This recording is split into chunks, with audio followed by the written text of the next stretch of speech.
L'Esprit de Dieu repose sur moi. L'Esprit de Dieu m'a consacré. L'Esprit de Dieu m'a envoyé proclamer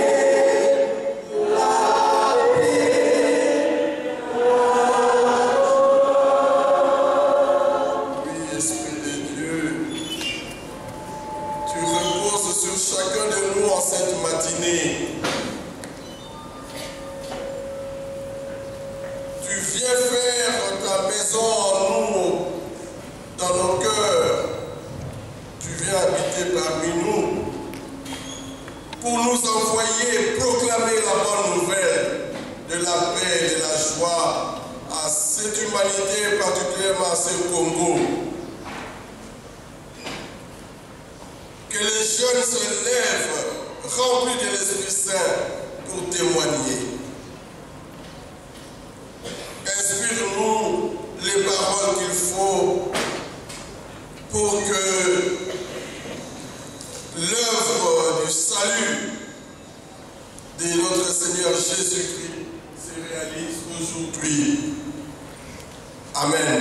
Amen. Frères et sœurs dans le Christ, alléluia. J'ai vu le frère Placide m'appeler. Je voudrais en commençant présenter mes excuses pour ce retard. Et le Seigneur qui fait bien les choses nous a introduits dans la louange et dans l'action des grâces. Car la prière d'action des grâces libère encore de nombreuses grâces. Amen. Oui. Quand vous faites cette prière d'action de grâce, le Seigneur vous ajoute des grâces. Aujourd'hui, nous allons parler de ce thème rempli du Saint-Esprit. Les jeunes se lèvent. Je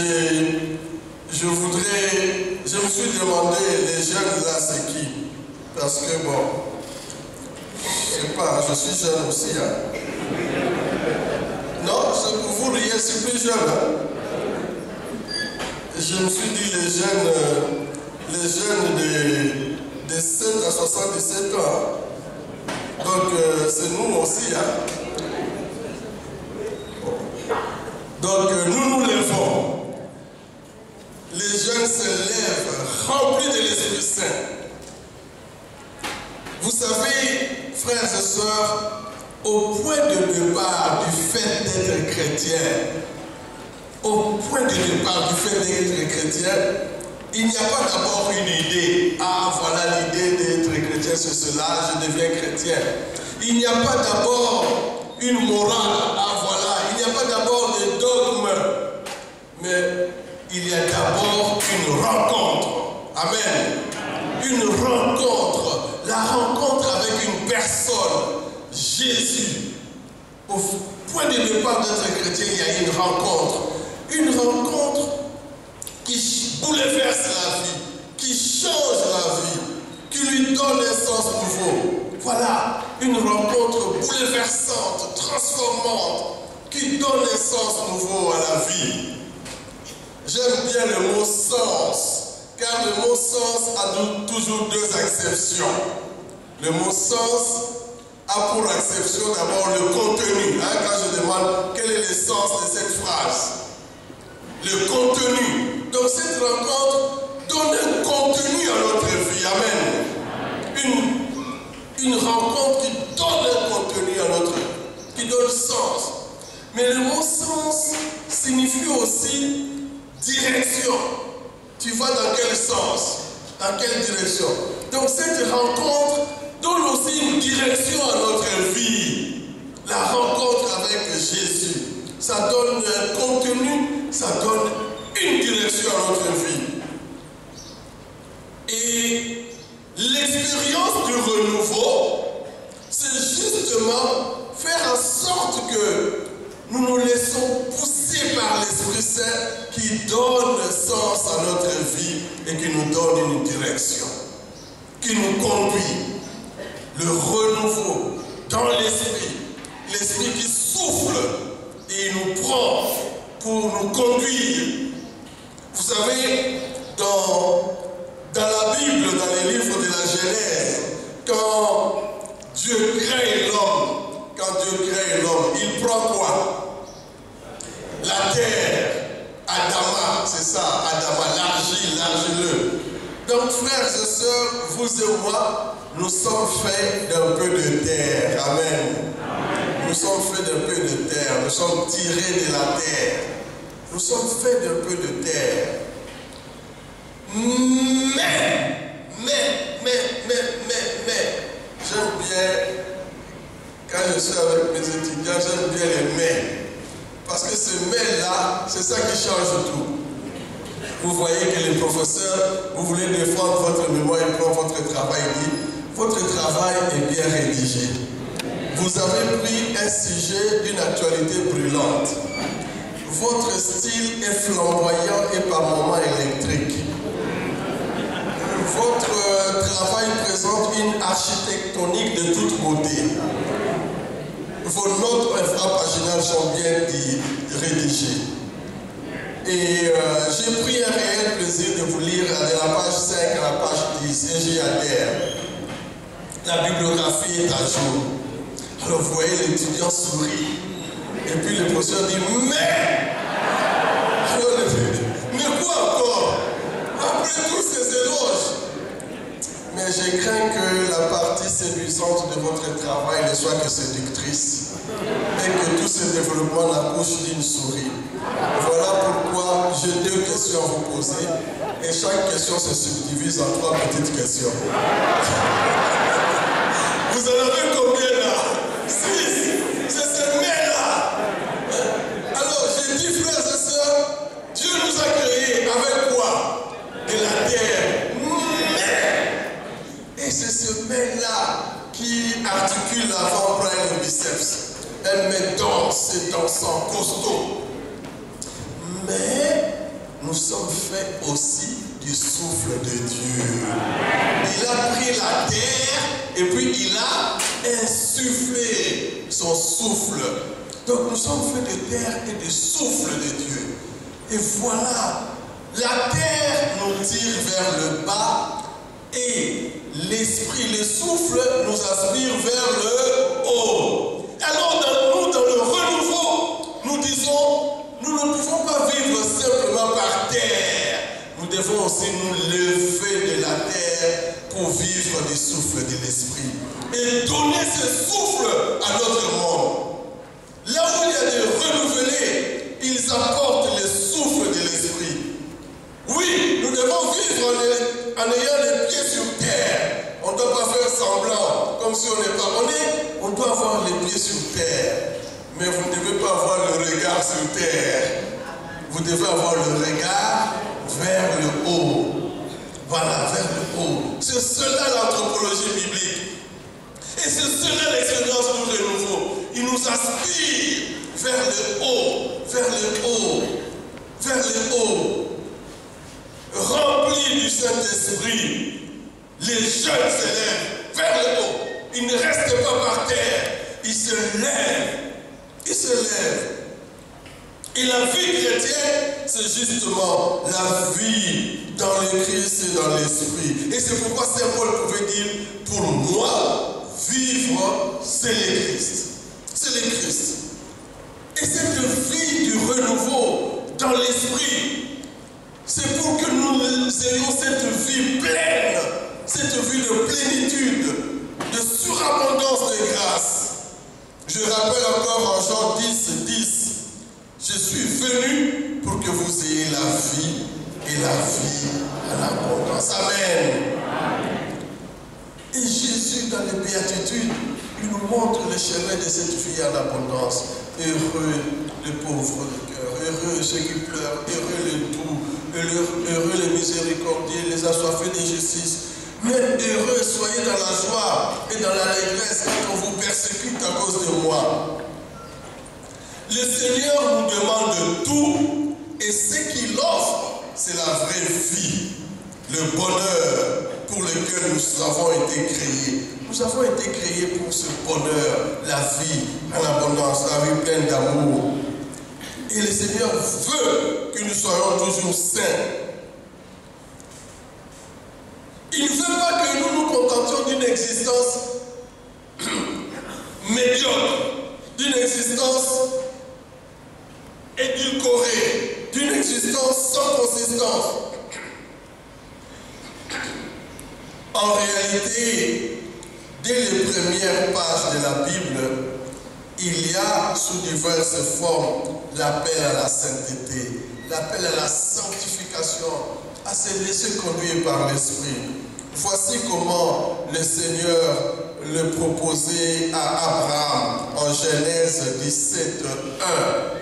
En Genèse 17, 1, le Seigneur dit à Abraham, marche en ma présence et sois parfait. Marche en ma présence et sois parfait. Je voudrais qu'au cœur de cette convention, nous puissions faire résonner cet appel du Seigneur. Marche en ma présence et sois parfait. Lève-toi, marche en ma présence, en la présence du Seigneur, avec son esprit qui nous lève, qui nous fait marcher et à la présence du Seigneur pour la vie et pour donner cette vie. En effet, le Seigneur a élu chacun d'entre nous pour que nous soyons saints et immaculés en sa présence dans l'amour. Ephésiens 1, 4. Il nous a élus, nous sommes choisis par Dieu pour marcher en sa présence, pour que nous soyons saints et immaculés dans l'amour. Et nous ne sommes pas seuls dans cette marche, nous sommes avec des témoins.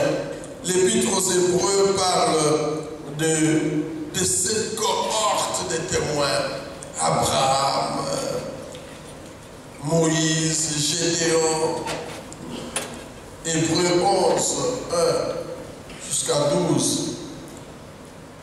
Nous sommes enveloppés d'une grande nuée de témoins qui marchent avec nous. Nous ne sommes pas seuls dans notre marche. Et dans cette marche-là, c'est l'esprit, c'est l'esprit. L'expérience du renouveau nous dit, c'est le souffle-là qui vient pour que notre marche soit assurée, pour que nous ne puissions pas tituber, même si les chemins est pierreux, il est rocailleux, il est sinueux, il est crévassé, il est zigzagant. Même si c'est ce chemin-là, mais avec le souffle de l'esprit, eh bien nous allons arriver à bon port. Amen. Amen. Même si les eaux sont... Même si la barque est ballottée par les vagues et les vents, même si les eaux sont tumultueuses, mais le souffle de l'esprit nous élève et nous marchons avec cette cohorte de témoins. C'est cela qui me donne la confiance. La confiance. Et je voudrais que nous partagions cela aujourd'hui. L'Esprit vient pour nous fortifier. Il vient pour nous tonifier, nous revigorer, nous regaillardir, nous donner de devenir gaillards. C'est ça le rôle de l'Esprit. Amen. Amen. Frères et sœurs, nous négligeons l'Esprit. L'Esprit, d'ailleurs, Saint Paul nous disait, vous n'avez pas eu un esprit de peur.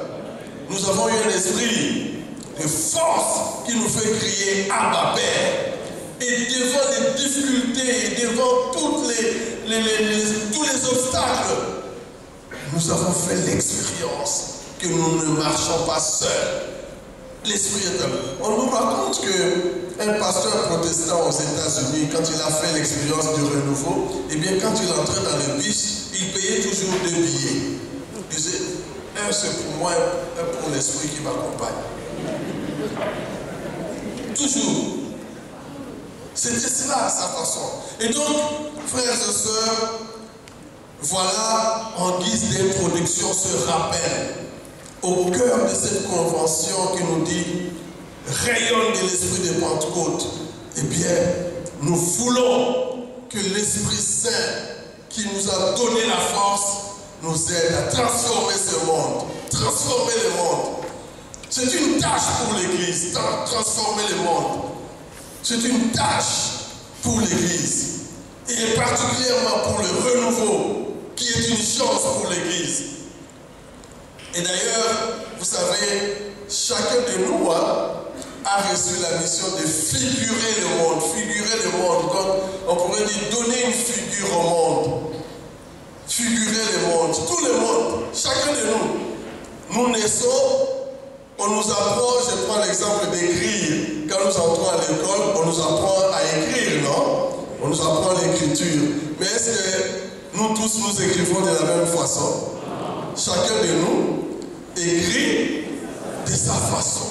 Donc le Seigneur nous a donné ce monde, mais chacun de nous doit figurer le monde. Si on vous donne le pain, on dit le pain, quelqu'un peut dire, ah, c'est signe de quoi le pain? C'est signe de quoi? Nourriture, ça peut être signe de quoi?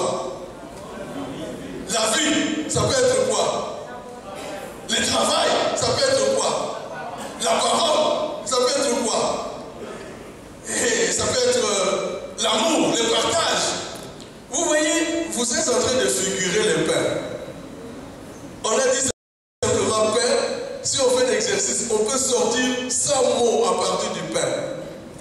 Donc, la vie est un choix pour figurer le monde. Mais,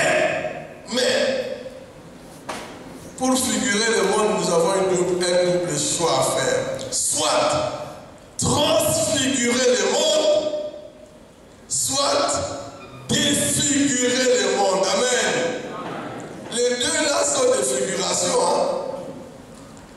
Soit vous transfigurez le monde, soit vous défigurez le monde. Vous voyez la différence, Alors, si je vous dis le pain, transfigurer le pain, vous direz le pain c'est quoi? Partage, vie, parole, amitié. Mais vous pouvez aussi déformer le pain, ça deviendra quoi? La guerre. La pierre, ça peut être aussi la guerre. Il se dispute le pain. Ça peut être aussi quoi? Le vol. Ça peut être quelqu'un dit là. Poison, maladie. Détournement. Corruption. Alors, frères et sœurs dans le renouveau, rayon de l'esprit de Pentecôte, notre mission est de faire quoi par rapport au Congo? De défigurer le Congo ou de transfigurer le Congo? Alors, transfigurer le Congo, transfigurer le monde, c'est l'ouvrir à l'amour de Dieu. Transfigurer votre famille, c'est l'ouvrir à l'amour de Dieu. Ouvrir le monde à l'amour de Dieu.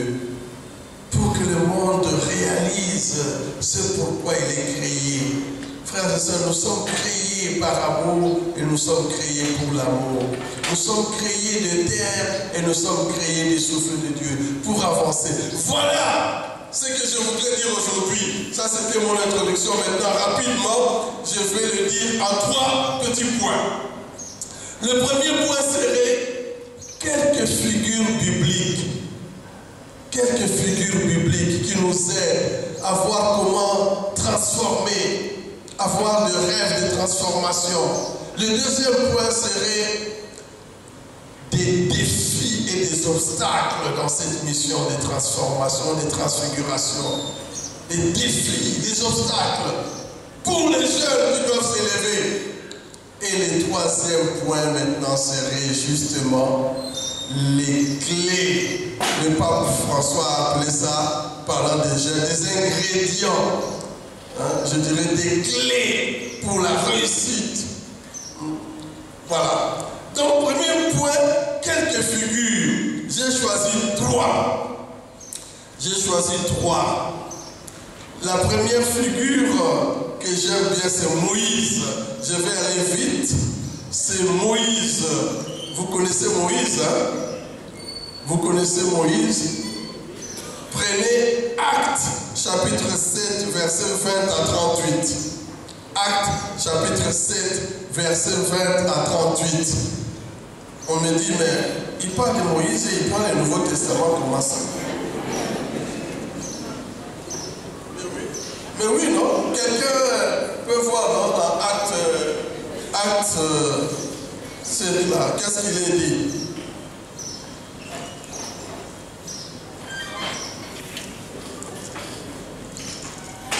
Acte 7.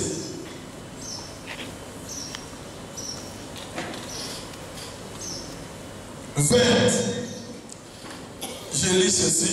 C'est à ce moment que naquit Moïse, qui était beau devant Dieu. Il fut nourri 3 mois dans la maison de son père. Puis comme il avait été exposé, la fille de Pharaon le recueillit et l'éleva comme son propre fils. Ainsi Moïse fut-il instruit dans toute la sagesse des Égyptiens, et il était puissant en parole et en œuvre. Amen. Amen. Moïse, recueilli des eaux, élevé dans la maison de Pharaon, instruit dans toute la sagesse égyptienne. Il était beau, quelle poterie avec Moïse. Il était puissant en parole et en œuvre. Voilà. Frères et sœurs, il faut aussi rendre grâce à Dieu pour votre parcours. Dire Seigneur merci, c'est pas tout le monde qui a pu étudier, tout le monde qui a pu, voilà. Et Moïse, voilà.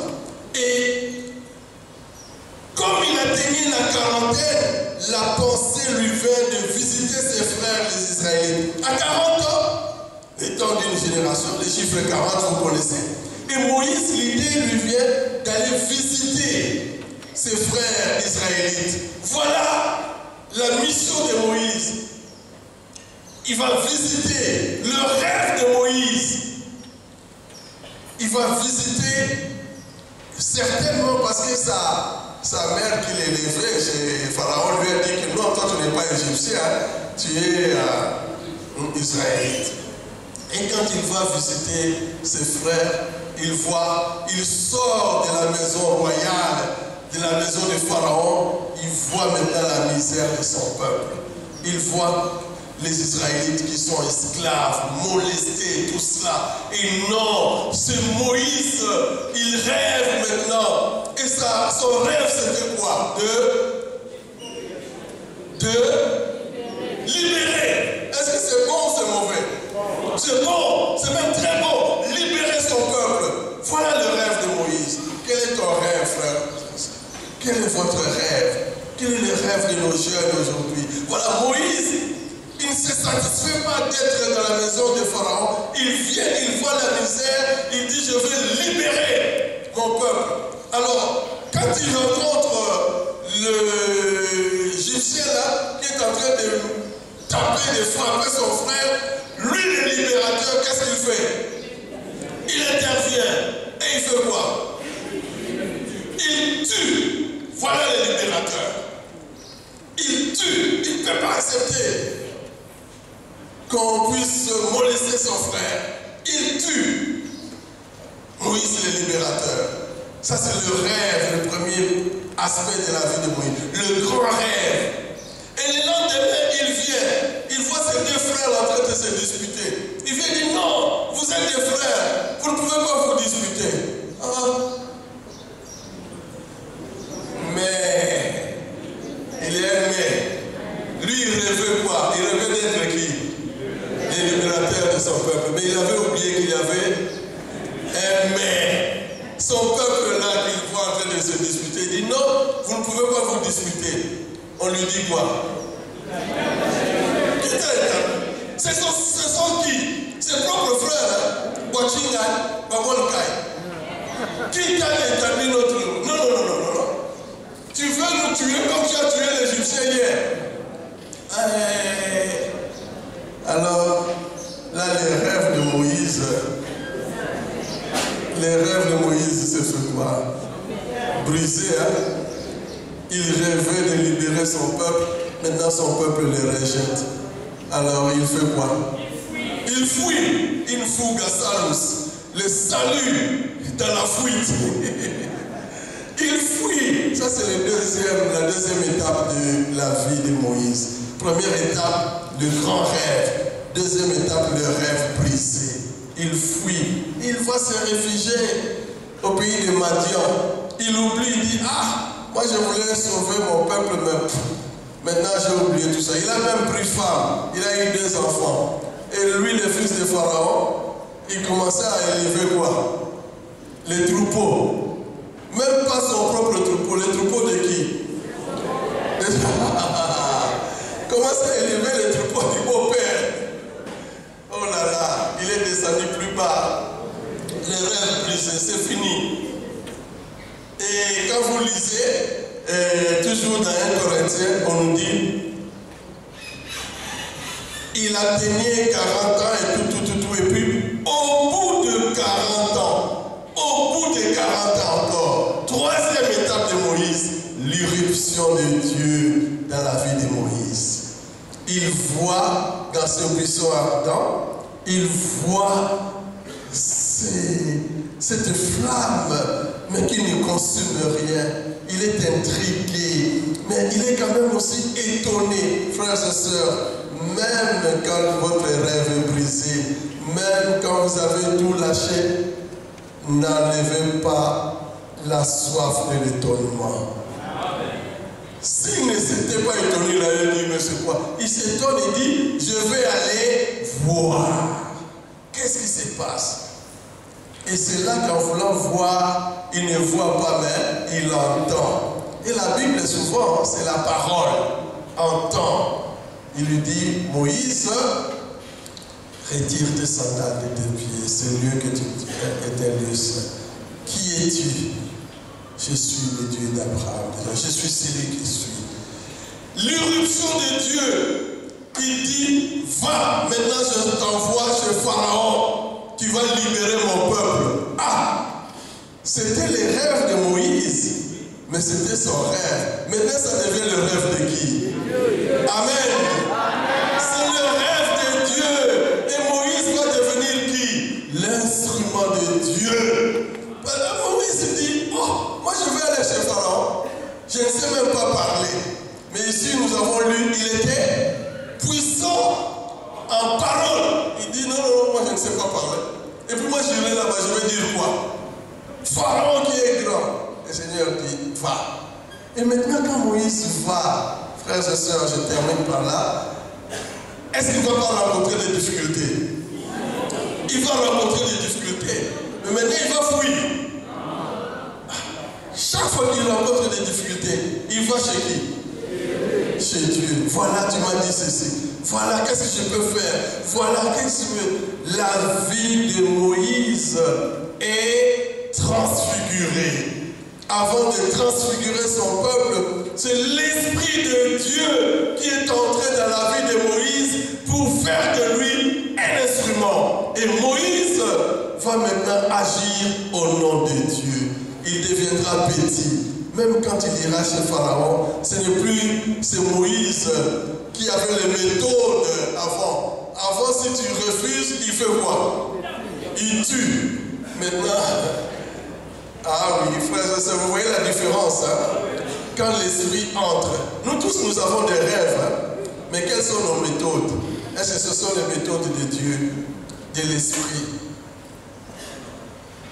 Mais la mission de Moïse n'a pas changé, hein? Il voulait faire quoi? Et maintenant Dieu lui dit, j'ai vu la misère de mon peuple, trop c'est trop, va, je t'envoie pour libérer. Et ça, c'est Dieu, la conversion là. Frères et sœurs, ça change le regard, ça change la vie. Et je voudrais que les jeunes de renouveau se lèvent, mais non pas de leur propre force, pour dire nous allons transformer le Congo, mais pour qu'ils deviennent des instruments entre les mains de Dieu, pour que les rêves de Dieu se réalisent aujourd'hui. Et c'est nous, les instruments de Dieu, ici réunis. Dieu nous utilise pour défigurer le Congo.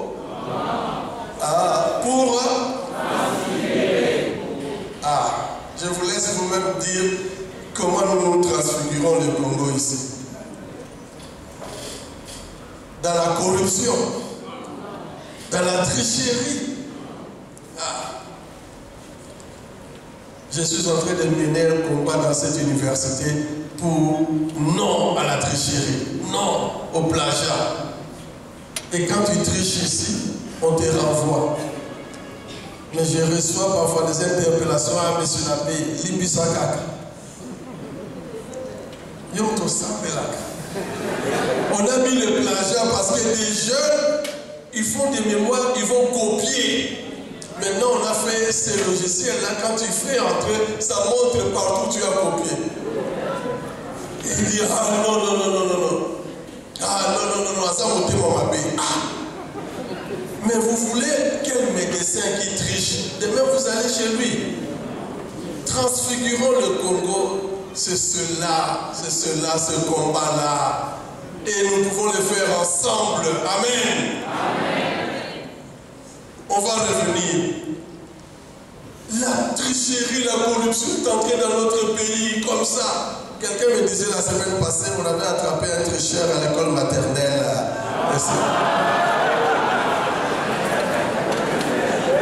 Deuxième personnage que j'ai choisi rapidement, parce que bon, c'est... Non, frères et sœurs, c'est entré à un niveau terrible. La corruption détruit notre pays. La tricherie détruit notre pays. Détruit. On triche, on achète des diplômes, on achète de ceci. Non. J'ai dit à l'UCC, pas de tricherie. Pas de tricherie. Vous méritez. Alors quand on renvoie quelqu'un, s'il vous plaît, ne me dites pas, non, il faut... Hier encore, j'ai signé des lettres. Deuxième personnage, j'ai pris Joseph. J'aime bien Saint-Joseph. Et les pas François aime beaucoup Joseph. Matthieu 1, 18, 25. Matthieu 1, 18, 25. Joseph aussi avait un rêve. Première étape de Joseph, il avait un rêve. Fonder un foyer stable, solide. Alors il a choisi sa préférée, une jeune fille du nom de Marie. Voilà le rêve de Joseph. Il avait déjà son travail. Ce n'est pas comme aujourd'hui, on voit des jeunes qui veulent se marier, ils n'ont rien, ils font de faire part. Dans nos villages, il fallait montrer que tu sais ne fais-ce que construire une maison. Parce que tu vas dormir où avec... Et Joseph, c'était un homme responsable. Il avait son travail, il travaillait de ses mains. Il travaillait, il prend l'enfant, voilà son rêve, fonder une famille et vivre. Et tout c'était bien. Et comme chez nous ici, en Israël, quand vous avez une fiancée comme ça, vous pouvez lire dans les livres de Lévitique, il y a des devoirs, vous allez les voir, et toute la famille vous connaît, et tous les clans, et toute la maison, et tous les quartiers. On connaissait Joseph. Voilà, c'est le fiancé de Marie. Et Marie, c'est la fiancée de Joseph. Ils ont leur projet de vivre heureux dans le mariage. Mais.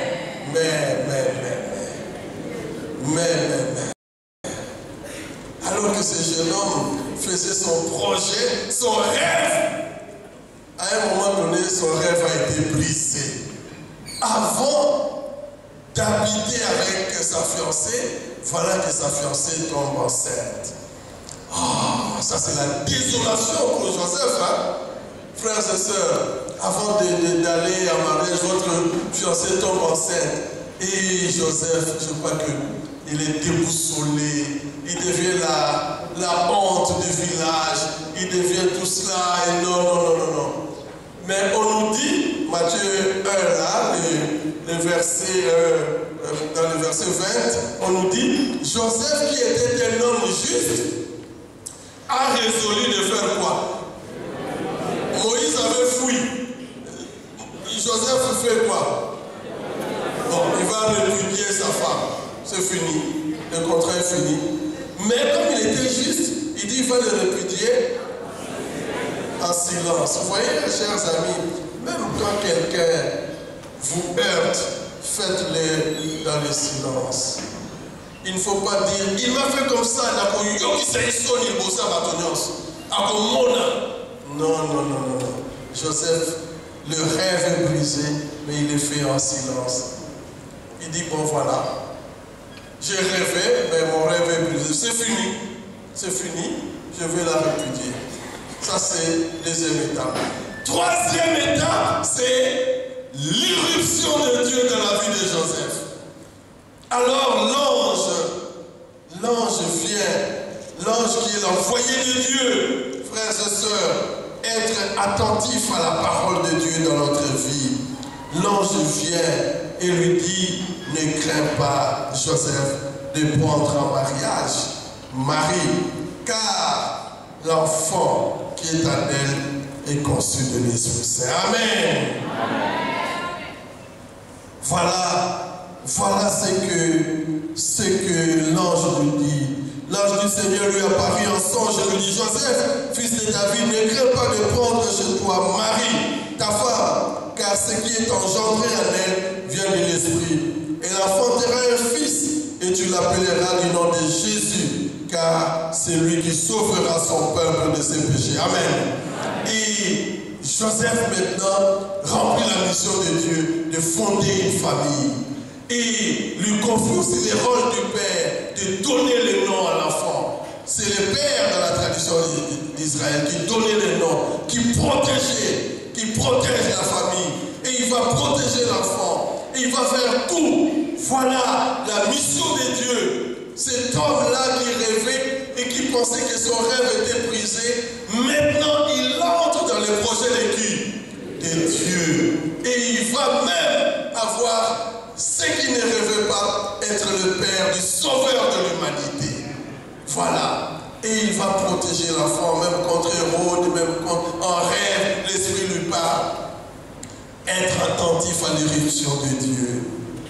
Troisième personnage, je termine le premier point. Je prends Pierre. Pierre aussi avait un rêve. Il avait un rêve d'avoir une grande entreprise de pêche. Une grande entreprise de pêche. Quand on fait la visite en Terre Sainte, on nous montre encore les ruines de la maison de Pierre. Il avait une entreprise florissante au bord du lac de Génézareth. C'était un pêcheur. Il savait, il était maître en pêche. Licencié en pêcherie. Pierre. Et Pierre, c'était un homme fort. C'était, vous savez, les pêcheurs, ils vont très tôt. Ils sont forts là parce qu'ils tirent les filets. Et il avait son épouse, parce qu'on nous parle de sa belle-mère. Il avait son épouse, son entreprise. Il avait même des gens au service de son entreprise. Voilà le rêve de Pierre. Être un grand manager de pêche. Vous prenez Luc 5. Et Pierre, un jour, il va comme d'habitude pêcher. La nuit, il jette le filet et puis tu se débats toute la nuit. Il n'a rien. Réussite ou échec? Il fait face à l'échec. Lui qui était un grand entrepreneur, il fait toute la nuit rien. Alors le matin venu, quand tu n'as rien pêché, il fait quoi avec le filet? Il ramasse le filet, il se met à quoi? C'est fini. Voilà, nous avons échoué. Le rêve est brisé. Il n'y a rien. Alors, comme Moïse avait fui, comme Joseph avait voulu répudier, Pierre aussi, cette nuit-là, il fait quoi? Il termine la pêche, c'est fini, il lave le filet. Quand les pêcheurs lavent le filet, cela veut dire quoi? Ils clôturent. Donc l'affaire est finie. Mais avec le Seigneur, rien n'est fini. Rien n'est fini. Et c'est dans ce moment-là que le Seigneur vient. Il entre dans la barque et tout ça, il commence à approcher. Et puis il lui dit, jette le filet. Je crois que Pierre l'a regardé et dit, hey, toi tu es maître en parole, moi je suis maître en pêche. Je sais qu'il n'y a pas de poisson. Toute la nuit je n'ai rien pris. Et tu me demandes de jeter le filet. Jésus dit, jette le filet. Il dit, mais c'est moi qui vais t'apprendre comment on pêche. Mais toi tu viens. Non. Jésus lui dit, jette le filet. Pierre dit, sur ta parole. Donc avant il a dit, jette le filet sur la parole de qui? De lui-même. Maintenant il dit, ce n'est pas moi, c'est toi. Sur ta parole, je jette le filet. L'irruption de Dieu. Et quand il ramène le filet, il regarde comme ça, non. Thompson, Mungaza, Marwa, Mapundu, Ngulumasa, Mpoka, Moto. Non, frères et sœurs, la nuit de l'effort stérile se transforme en fruit abondant quand on obéit à la parole de Dieu. Amen. Retenez cela. La nuit de l'effort stérile se transforme en fruit abondant. Se transforme en fruit abondant quand on obéit à la parole de Dieu. Sur ta parole. Sur ta parole.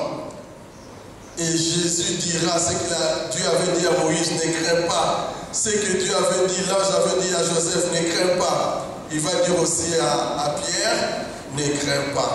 Désormais, comme disait mon frère, à partir de désormais, à partir de dorénavant, désormais, tu changes d'entreprise. Tu n'es plus expert en pêcherie de poissons, mais tu deviens pêcheur d'hommes. Amen. Amen. Frères et sœurs, alléluia. Amen. J'ai voulu prendre ces personnages pour voir que nous avons tous des rêves comme Moïse. Les rêves de Moïse, c'était quoi? Les rêves de Joseph. Les rêves de Pierre. Et le Seigneur, en entrant, il nous fait des instruments pour son rêve. Sommes-nous prêts à être des instruments entre les mains de Dieu? Les jeunes sont-ils prêts à se lever pour prendre en main le rêve de Dieu dans ce pays? Je vous ai dit hier que dans mon rêve, j'ai laissé Dieu en train de faire quoi?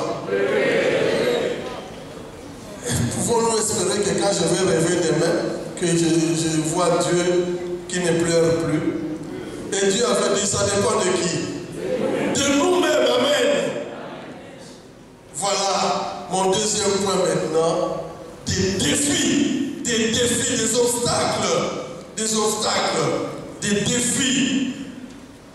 qui se présentent dans notre vie. Je vais en prendre aussi trois rapidement que je vais contextualiser dans notre monde aujourd'hui. Trois grands défis. Le premier défi, c'est le défi de la voir. La voir. La voir. Le matériel. Le défi de la voir. On nous dit, dans la tentation de Jésus, nous avons cela. Je prends celui le texte de Luc. La tentation de Jésus. J'ai toujours été intrigué parce qu'on dit Jésus rempli de l'Esprit Saint, revint du Jourdain et il était mené par l'Esprit à travers le désert. Amen. Le désert, je vais passer vite. En hébreu, c'est Midbar, la terre aride. Quand Dieu avait créé Adam et Ève, Est-ce qu'il les avait mis dans les déserts? Il les avait mis où? Dans les jardins, où tout est verdoyant, reluisant et florissant et flamboyant. Il les avait mis là-bas. Tout était beau. Ils étaient même avec des bêtes et tout cela. Mais il leur avait donné une parole. Vous allez tout manger, sauf du fruit des arbres. Et ils ont fait quoi? Ils ont désobéi à la parole. Vous voyez, hein? Et ce jardin-là est devenu une terre aride, le désert, le midbar, où il n'y a pas la parole. C'est pourquoi, pour que le désert puisse fleurir, il faut écouter quoi? La parole, le tabar en hébreu. Midbar, tabar. Midbar, c'est le désert, l'absence de la parole de Dieu. Et voilà, les Satan qui vient dire à Jésus, si tu es le Fils de Dieu, fais quoi? Transforme ces pierres en pain. Tu auras à manger, tu auras tout. Jésus lui renvoie à quoi? À la parole. L'homme ne vit pas simplement de pain, mais de la parole. Frères et sœurs, la parole, l'Iloba. La tentation de la foi nous montre comme si nous allons vivre que de pain, de tout ceci. Et c'est ce que le pape François a appelé quand il est venu ici. Il a parlé aux prêtres à la cathédrale. Le premier défi, il nous a dit, le défi de la mondanité.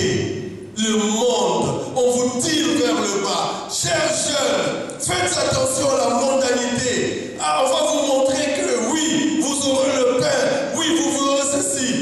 Mais dites que l'homme ne vit pas seulement de pain. La foi, voyez comment ça nous tue aujourd'hui. Ça nous tue. Ça nous tue. C'est un grand défi. Le monde de la foi. Et même certains pasteurs ont compris cela. C'est pourquoi ils appellent les gens. Venez, vous aurez ceci, vous aurez cela. La grandeur d'un homme, ce n'est pas dans l'accumulation de la foi. La grandeur d'un homme, frères et sœurs, ce n'est pas d'avoir des voitures, des parcelles, de ceci, des diplômes. La grandeur d'un homme, c'est dans l'accomplissement de notre vocation. Et notre vocation, c'est l'amour. Nous sommes créés par l'amour, nous sommes créés pour l'amour. Amen. Amen. Mais aujourd'hui, on fait comme si notre vie, c'est la foi. Et on s'entretue, et on tue. Et chers jeunes, levez-vous pour renverser les choses. Ce n'est pas d'abord le pain. Vous voyez, hein, quand Jésus a fait des miracles, les gens ont commencé à le suivre. Et puis il dit, je sais pourquoi vous me suivez. Vous me suivez parce que vous avez vu le pain. Et Pierre dit, ah non, vieux, non, nous ne te suivons pas à cause du pain, nous te suivons à cause de ta parole. Il dit, ah bon, voilà ma parole, moi je suis le pain de vie, celui qui mange ma chair et boit mon sang à la vie éternelle. Ah, il dit non, cette parole est dure. C'est pourquoi il va leur demander, et vous aussi, vous voulez partir? Pierre, toujours le premier, dira, Seigneur, à qui irons-nous? Tu as? Amen. La parole qui fait vivre. Alors je voudrais, face au défi de la foi aujourd'hui, il y a beaucoup de choses, cette tentation de la foi. C'est comme ça que dans notre pays, vous voyez, on vous nomme ministre, vous voulez tout de suite construire quelque chose à vous et vous laissez le peuple comme ça. À cause de la foi. À cause de la foi. Ne perdons pas notre tête à cause de la foi. Je raconte cette anecdote de quelqu'un qui a demandé au Seigneur, Seigneur, je n'ai pas d'argent, mes enfants n'ont rien à manger. Est-ce que tu ne peux pas, Seigneur, me donner quelque chose pour que mes enfants puissent manger? Et l'idée lui est venue de faire un piège. Il a fait un piège, il a mis un peu de pain et il était loin et regardait. Et un oiseau est venu, il est entré dans le piège pour prendre le pain et les pièges s'est refermé. Et il a pris l'oiseau, il a dit, oh, gloire à Dieu. Seigneur, tu as entendu mes prières, voilà, je vais manger cet oiseau avec mes enfants. Et l'oiseau lui dit, mon frère, aie pitié de moi. Si je suis venu prendre ce pain parce que mes petits aussi n'ont rien mangé. Si tu me laisses, tu me feras du bien, mes petits vont manger. L'homme dit, mais moi je vais te laisser, mais moi je vais manger quoi? Il dit, non, je vais te donner 3 conseils d'or. Si je te donne ces 3 conseils, tu les respectes, tu auras tout. L'homme dit, ah bon? Bon, donne d'abord le conseil, je vais voir. Il dit, le premier conseil que je te donne, l'argent n'est pas la fin de l'homme.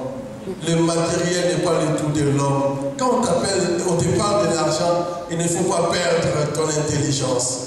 Il ne faut pas perdre tout, il faut discerner. Il dit, ah bon? Et le deuxième conseil? Le deuxième conseil dit, vraiment, si tu fais du bien à quelqu'un et cette personne te rend du mal, eh bien, ne rends plus le mal. Dis simplement, je te fais du bien, tu me rends le mal, Dieu lui-même s'occupera de vous.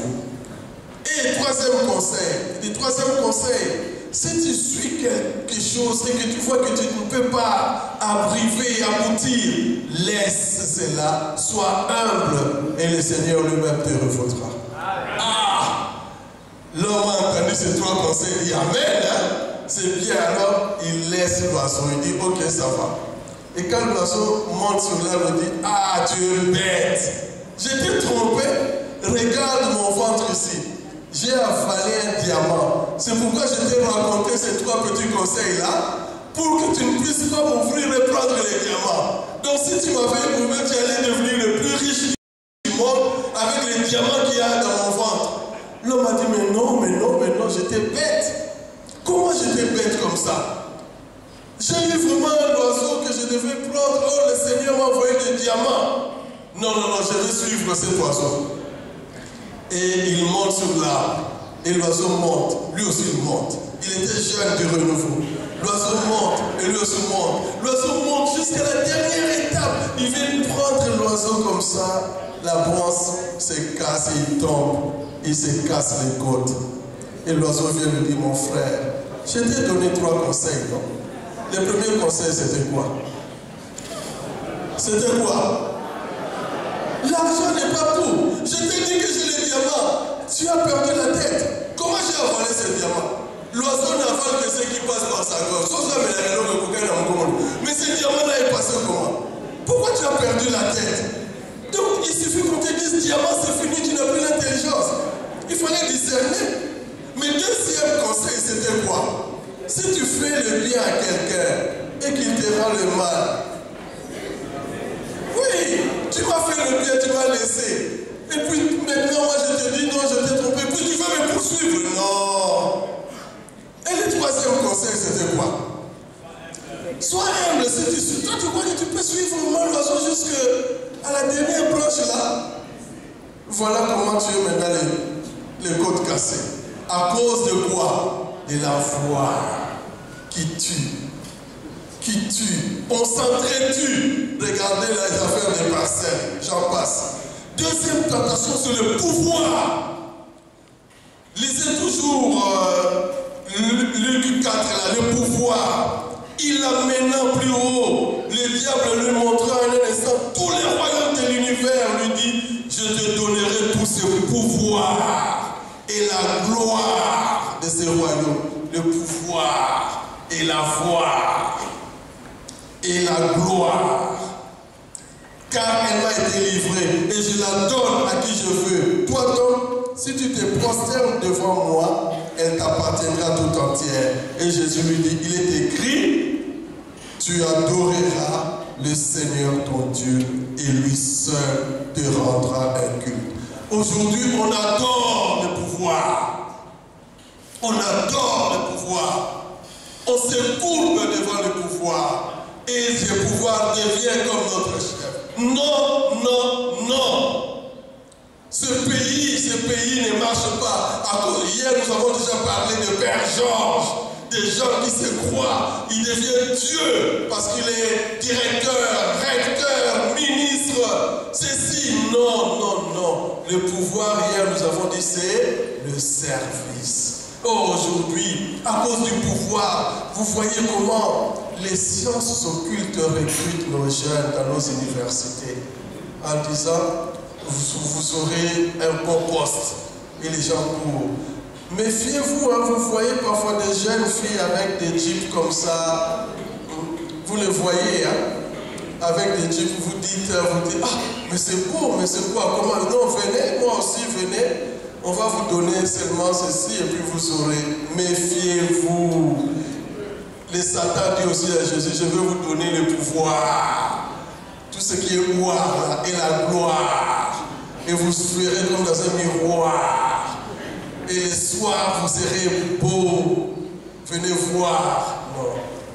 N'adorez que Dieu seul. Qui adorons-nous dans ce pays? Qui adorons-nous? Ah, on se courbe devant la foi et le pouvoir. Vous voyez le nombre de partis politiques dans notre pays, hein? Il y en a combien? 20, hein? Je ne suis pas branché, moi. 50. Environ. C'est pas possible. C'est pas possible.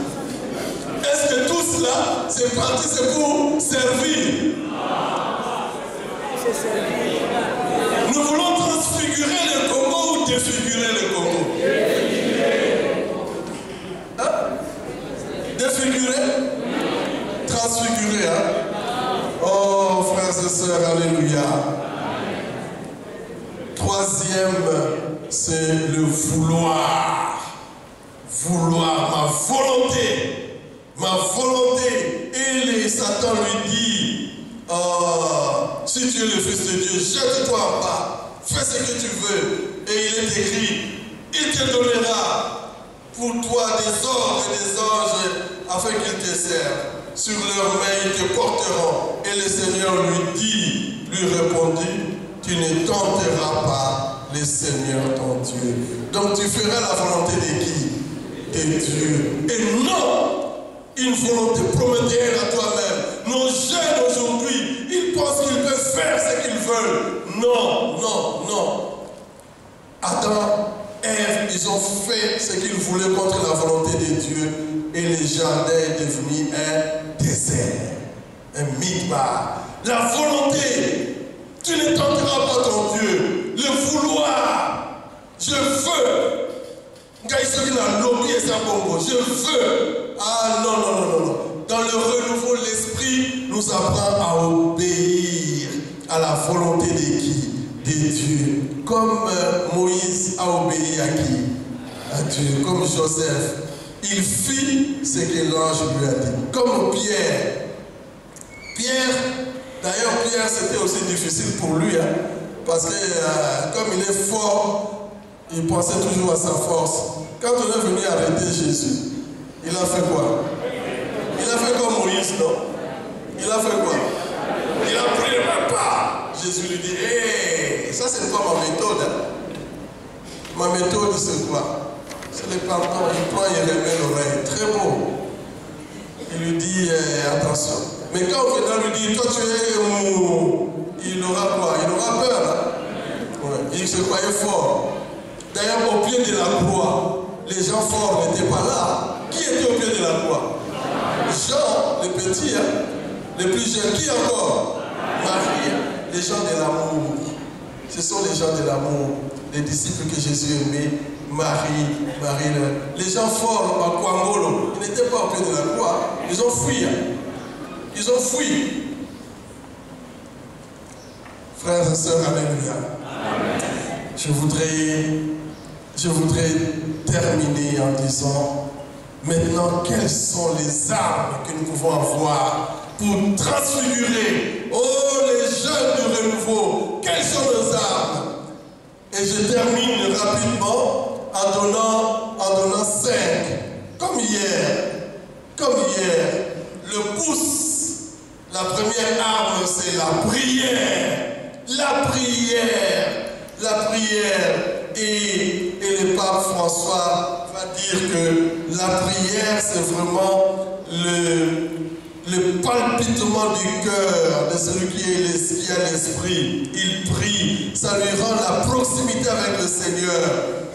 L'Esprit Saint nous fait vivre en proximité. La prière, prier sans cesse. C'est le premier ingrédient, le fondamental pour transfigurer le Congo. Pour transfigurer le Congo. Oui, je voudrais vous dire, frères et sœurs, que le Congo n'a besoin ni d'or ni d'argent, mais il a besoin de Jésus. Amen. La prière, il a besoin de Jésus. Je voudrais rappeler cela. Notre société, notre Congo, comme Pierre, là devant la porte, la belle porte, voilà le Congo, voilà les potents là qui demandent de l'argent, qui demandent de l'or. Pierre lui dit, je n'ai ni or, ni argent, mais ce que j'ai, je te donne. Au nom du Seigneur Jésus-Christ, lève-toi et marche. Amen. Disons cela au Congo, lève-toi et marche. Et c'est cela la force que nous trouvons dans la prière, de faire lever le Congo. On nous a dit, jeune, lève-toi. C'est la prière avec le souffle de l'esprit. Lèvons-nous, oh oui, lèvons-nous pour faire lever le Congo. La prière. Le Congo a besoin de Jésus qui lui montre le chemin de la paix, de l'amour, de la réconciliation. La prière. Et bien je dis aux jeunes, je rencontrais un jeune, on a parlé, mais j'ai rencontré un jeune là qui chantait là avec Fali, Jansi, Nakanisakayo, Nakanisakayo, Nasamelaka, 3 fois par jour. Kassiyo, Nakanisakayo, plus de 3 fois par jour. Donc, Akanisakayo, mais combien de fois? Mais Jansi, donc Jansi a plus qu'une Zambie. C'est ça, non? Mais les jours où Jansi a envoyé à Akanisakayo, 20 fois. Plus de 20 fois. Nous avons renversé les choses. Non, la prière, ça doit être l'âme de renouveler. Nous sommes créés de peu de terre, mais du souffle de Dieu. Voilà, frères et sœurs, la prière sans cesse, c'est pour devenir vraiment amis de Jésus.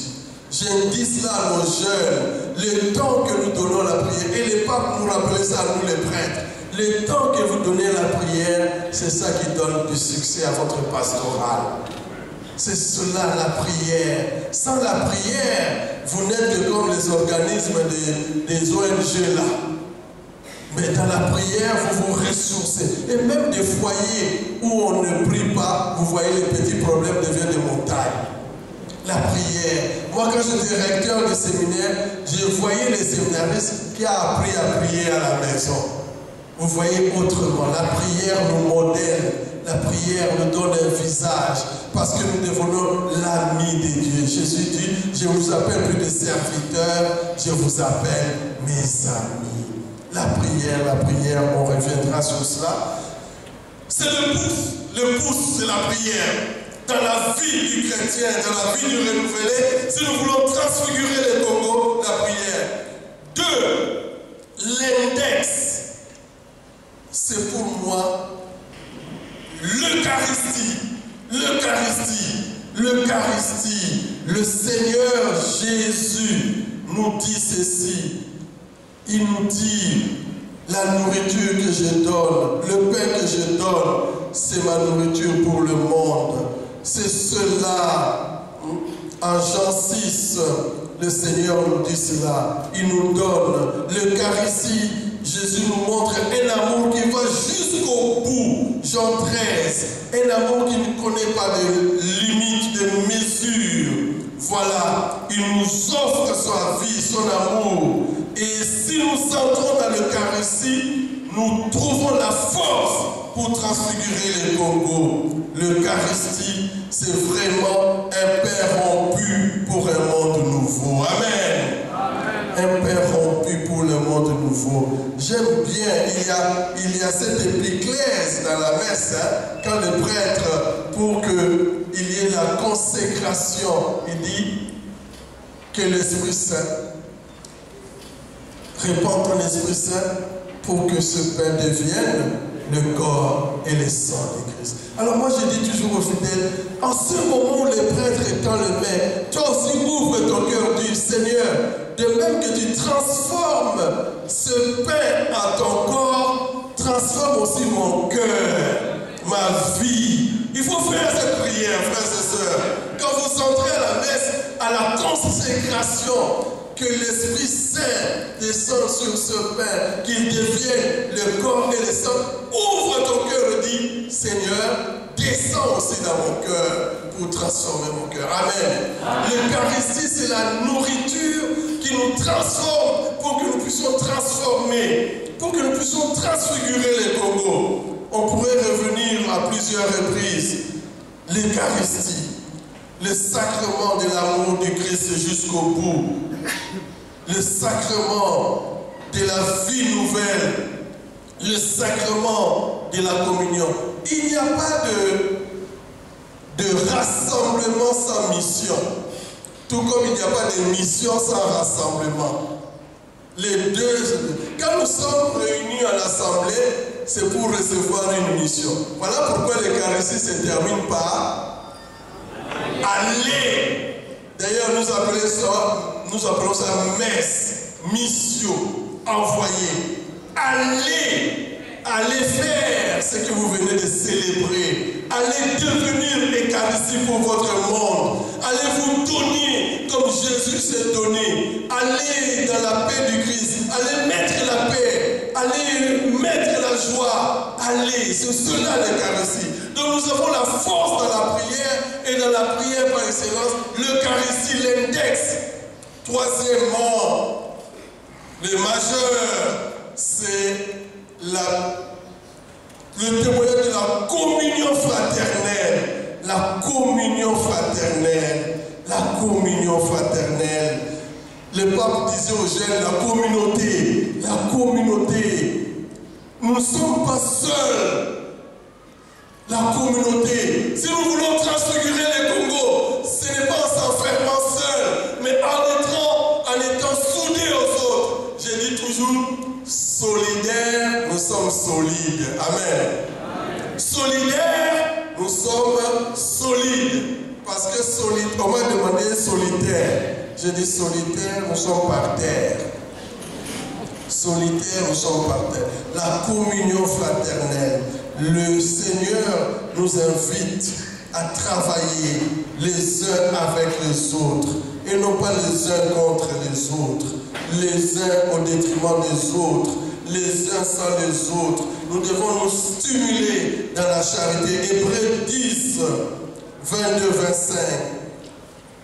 Faisons les uns aux autres.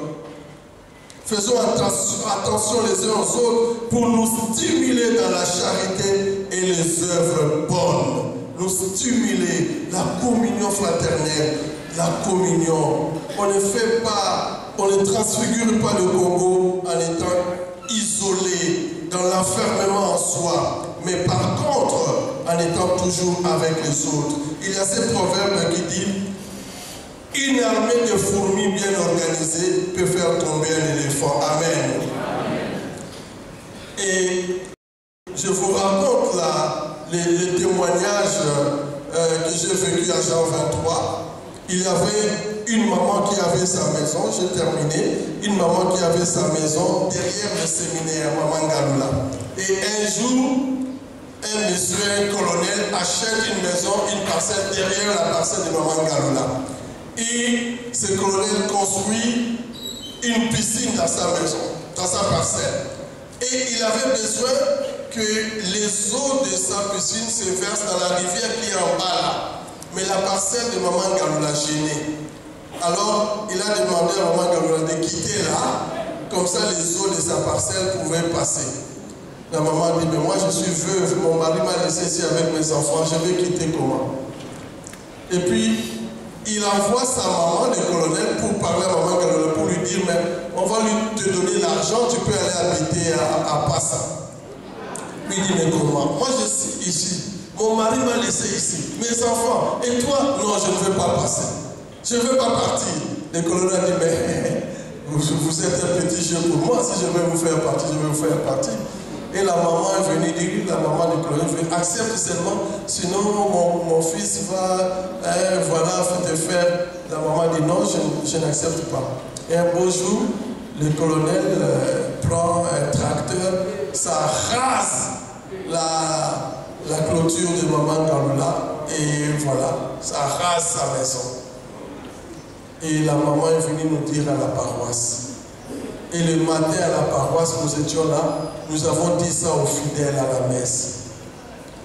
Et les fidèles comme vous là, ils étaient estomaqués, abasourdis, décontenancés, bouche bée. Ils me regardaient, ils ont dit seulement, ah, Maouin. Et puis c'était ça. J'ai dit, mais qu'est-ce qu'on va faire? On dit, bon, on va prier. J'ai dit, bon, la prière, c'est le premier ingrédient, on ne peut pas laisser la prière. Mais, maman Galula a fait quoi? Et le lendemain, la nuit il a plu. Et maman Galula était dehors. Et le lendemain, elle est venue à la messe. Et on s'est regardé. On fait quoi? Il y a un avocat qui dit, bon, ben moi je vais essayer de plaider. Il est parti. On a payé l'avocat à cet avocat. Et puis, l'affaire est finie. Maman Galula était toujours dehors, frères et sœurs. C'est là que j'étais révulsé. J'étais révulsé. Il y a quelque chose qui bouillonnait en moi, qui me titillait. Je dis, nous n'avons pas reçu l'Esprit Saint pour être là à réveiller. Non, frères et sœurs, alléluia. Amen. Je dis, est-ce qu'il n'y a pas de chrétiens qui sont dans la justice et qui sont dans le droit pour prendre la défense de cette veuve? Et il s'est levé des gens qui sont venus me dire, monsieur l'abbé, nous allons faire un groupe ensemble des avocats. Il y a aussi un magistrat de la parole qui dit, nous allons prendre en main l'affaire de cette femme. Et ils se sont constitués encore et ils sont allés se battre. Mais nous, on les soutenait par nos prières et tout cela. Et c'est grâce à ce groupe-là, en solidarité, que Maman Galula a eu gain de cause. Amen. Amen. Est-ce qu'il y a des jeunes ici qui peuvent aussi se mettre en groupe, pas solitaire? Si vous êtes solitaire, on va vous écraser. Si je prends le stylo ici, je gagne. Mais si je me prends beaucoup de stylos, ça devient difficile. Et le Seigneur nous dit, seul, vous n'êtes rien. Mais avec moi et avec les autres, nous plaidons pour que dans nos communautés, il y ait cela. Le pape François nous dit, je désire demander spécialement aux chrétiens de toutes les communautés du monde un témoignage de communion fraternelle. De communion. Jean 13, 35. À ceci, tous reconnaîtront que vous êtes mes disciples, si vous avez l'amour les uns pour les autres. La communion fraternelle. Quatrièmement, je termine, c'est la croix. La spiritualité de la croix. Nous avons la croix. À la croix, toute la haine du monde a été transfigurée par l'amour de Jésus. Amen. La croix, la croix. J'aime bien ce chant-là. La croix est devant moi. Je ne peux plus jamais reculer. Alléluia. La croix est devant moi, Jésus. Je ne peux plus jamais reculer. Amen. La croix du Christ, c'est notre force. Aux croix dressées sur le monde, aux croix de Jésus-Christ. C'est cette croix qui nous a sauvés. Et nous, les renouvelés, l'Esprit nous dit, c'est d'ailleurs la finale de Marc, quand le centurion regarde Jésus en croix, il dit quoi? Vraiment, cet homme était le Fils de Dieu. Amen. Par la croix de Jésus, nous avons la victoire. Dis cela, par la croix de Jésus, nous avons la victoire. Oui, nous avons la victoire.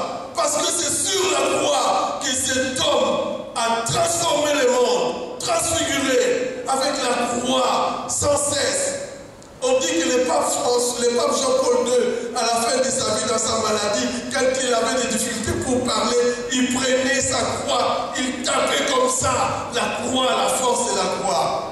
La croix, c'est tout un... Non, on pourrait avoir un enseignement rien que sur la croix. Rien que sur la croix.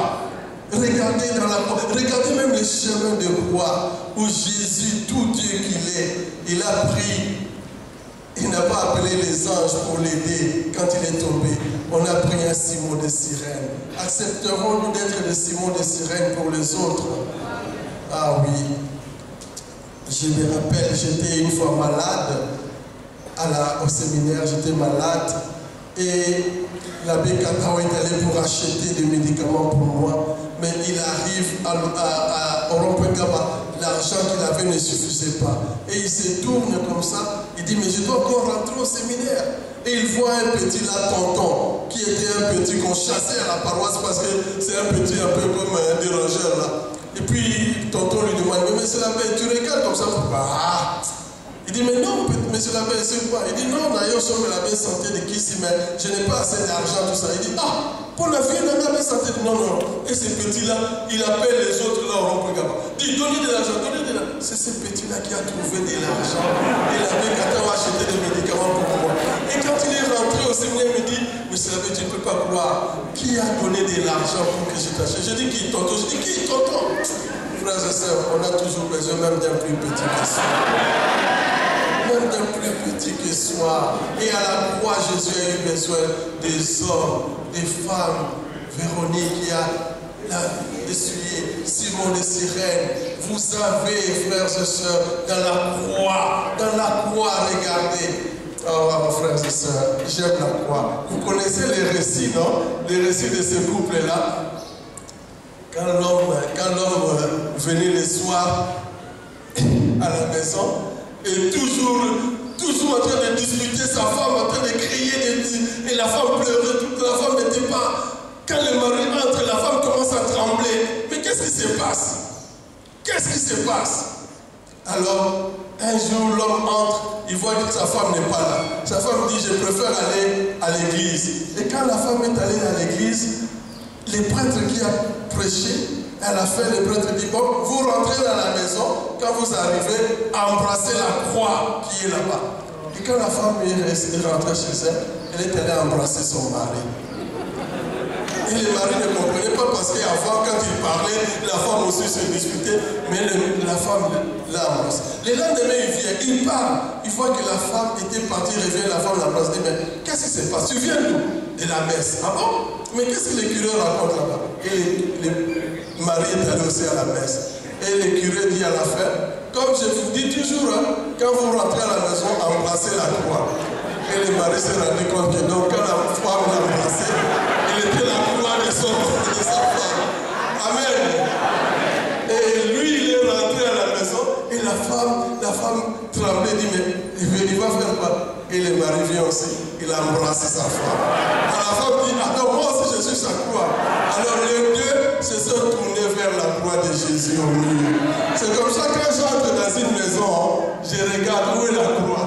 Et je regarde la croix. À travers la croix, toute la haine du monde est devenue un échec. Jésus dit, on se moque de lui si tu es le Fils de Dieu descend. Moi j'ai toujours dit, si je me tiens à la place de Jésus, je serais descendu, même pour une minute, pour les écraser et puis je serais rentré à la croix. Mais il n'a pas fait. Il a dit simplement, Père, pardonne-les, car ils ne savent pas ce que... À l'excès de haine, il a répondu par l'excès d'amour. L'amour, l'amour, l'amour.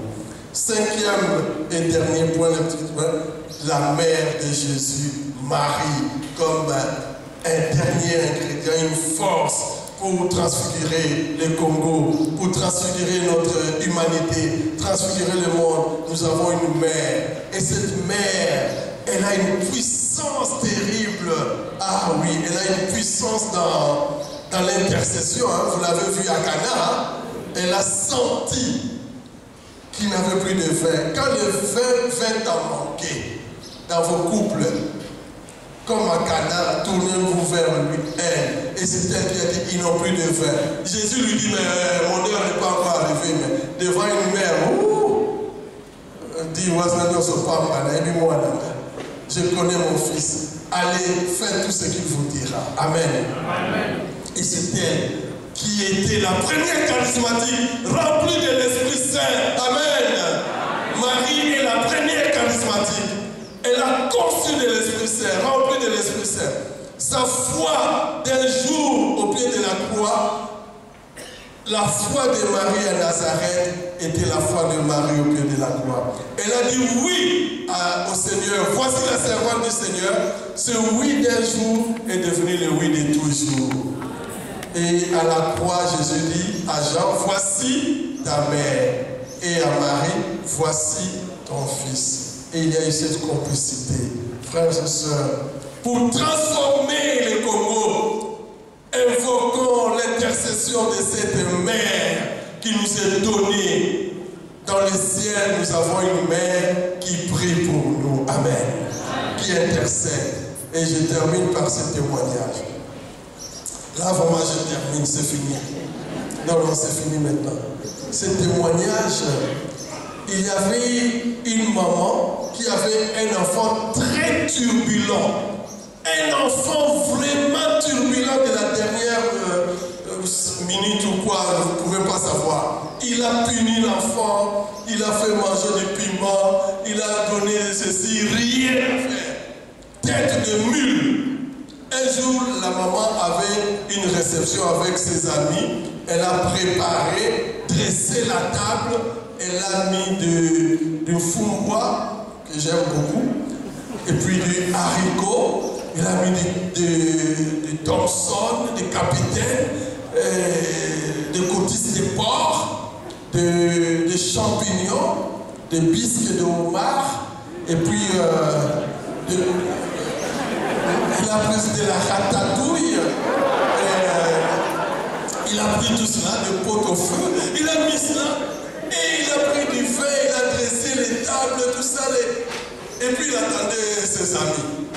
Et les amis commencent à venir une à une, et la maman entend simplement à la maison, bah! L'enfant avait pris la nappe, il a tiré, il a renversé tout ça, bah! Et toute la nourriture était traversée. Et les amis étaient là. La maman a dit, mais qu'est-ce que je vais faire avec cet enfant? Il a pris l'enfant, il l'a tenu par la tête. Il est sorti de la maison, sorti de la parcelle, dans la rue. Elle a commencé à courir avec l'enfant. Courir avec l'enfant. Et les gens regardaient, mais c'est quoi? Et au bout de la rue, c'était l'église. Elle est allée jusque dans l'église. Et elle a jeté l'enfant au pied de la statue de la Vierge Marie en disant, Marie, j'en ai marre de cet enfant, fais de lui ce que tu veux. Et puis la maman est rentrée. Et les gens voyaient la maman courir avec l'enfant, et ils rentrent tout seuls. Déjà c'est des échos. Alors le curé étant dans l'église, en train d'arranger, il entend des pleurs d'un enfant devant la statuette de Marie. Le curé vient dire, oh, voilà un enfant pieux qui prie devant Marie. Il dit, mais qu'est-ce qui se passe? C'est ma maman qui m'a jeté ici. Mais pourquoi? J'ai renversé toute la nourriture. Ah, mais qu'est-ce que ta maman dit? Elle a demandé à Marie de faire de moi ce qu'elle veut. Elle dit, mais toi tu veux que le mari te fasse quoi de toi? Que je devienne prêtre comme vous. Alors le curé dit, mais c'est bien, tu habites où? Oh non, d'accord. Et le curé avec sa soutane prend l'enfant, il rentre avec l'enfant. Les gens qui avaient vu la maman sortir avec l'enfant, voient maintenant un curé qui revient avec l'enfant. Et la maman, on lui dit, mais le curé revient avec ton enfant. La maman dit, peut-être il a cassé la statue de la Vierge Marie. Et la maman sort, il dit, mais curé, qu'est-ce qu'il a fait là-bas? Il dit, non, ton fils a dit, tu as demandé à la Vierge Marie de faire de lui ce qu'elle veut. Et oui, et ton enfant dit que la Vierge Marie fasse de lui un prêtre comme moi. Il dit, ah, celui-ci, impossible. Eh bien, frères et sœurs, cet enfant a grandi, il est entré au séminaire, il est devenu prêtre, il a fait son témoignage, il est devenu évêque et cardinal archevêque de Montréal. Et c'est lui-même le cardinal qui a donné son témoignage pour dire comment il a eu sa vocation. Un jour, j'ai raconté ça dans une CVB, une maman m'a dit, monsieur Abbé, tu vois l'enfant ici, monsieur aussi, elle est comme cet enfant. Je vais aller les jeter. Une maman m'a dit, non, mais ça fait moi, je vais aller jeter mon mari. Parce que j'en ai marre. Frères et sœurs, allons nous jeter nous-mêmes au pied de la Vierge Marie. Elle va intercéder pour nous. Et notre convention portera des fruits et des fruits en abondance. Alors lèvons-nous et disons au Seigneur, oui, Seigneur Jésus, nous savons qu'avec toi nous sommes vainqueurs. Amen.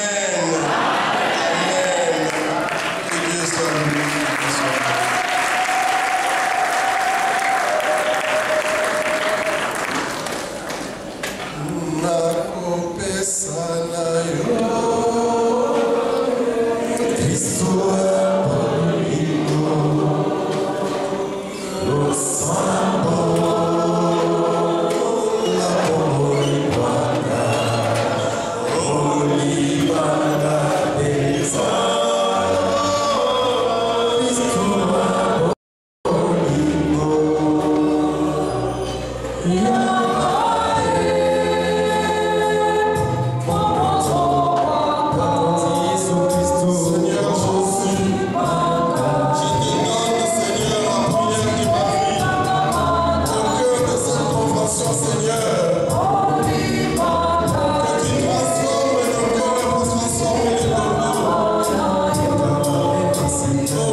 Seigneur, je t'offre, nous proclamons que nous sommes vainqueurs.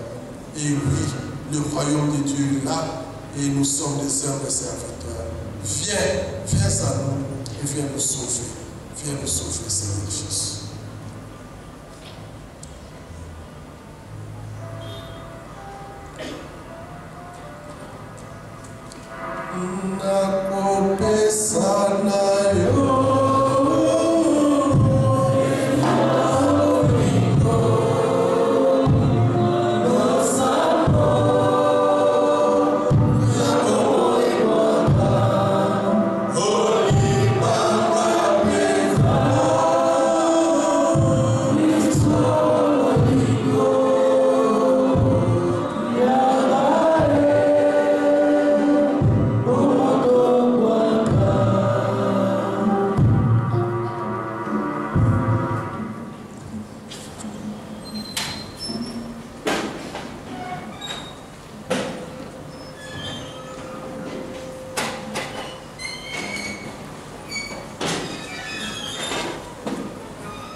Dans le silence de ton cœur, parle au Seigneur qui vient de te parler.